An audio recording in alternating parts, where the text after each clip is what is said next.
I want to talk about the 10-point grading scale that I developed to judge how good a personal statement is while I was running my school. The highest any student ever scored on that scale was an 8.5, but that personal statement was seriously exceptional. Now, I want to talk about the first of the categories. The first criteria is the academic content. Now, this makes up about 35% of the overall grade. I won't get into too much of the specifics of each of the parts, but just to give you an idea of some of the things that you could think about on how to make your personal statement excellent.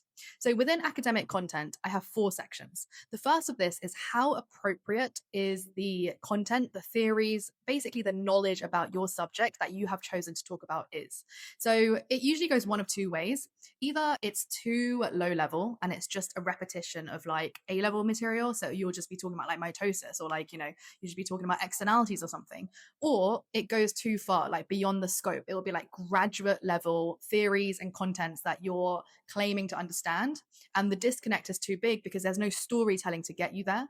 Of course, if you truly understand it, fantastic, but it's unlikely and unnecessary. So the level of what you're choosing, where you're pitching your content is really important. So that's category one. The second part is the relevance, the academic relevance. So sometimes I'll see you guys choose theories that are just like really trendy. So it'll be like cryptocurrency when you're applying for finance, or you'll have really outdated material and sources. So you'll be talking about like Dolly the sheep, but that was years and years and years ago.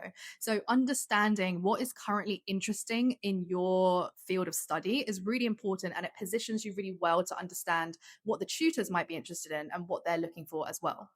The third part is your level of depth of understanding. A lot of the time, you guys are shallow. You'll like name drop something and then you'll run away from it and be like, that's done. The last part is all about have you positioned yourself correctly? So sometimes you guys will overstep a little bit and you'll say, I disagree with this study, or this paper is wrong for these reasons, or this academic hasn't considered this and this and this.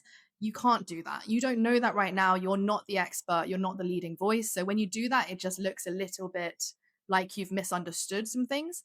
If you do want to critically kind of respond to a paper or an event or something that you've read, don't do it in your own voice. What you can do is you can find another academic who also has your opinion and disagrees with the first opinion and say, I agree more with this take, or I agree more with this conclusion because this makes more sense to me. That's fine. But don't you say, I think this experiment or this whole thing is wrong or flawed. That's overstepping.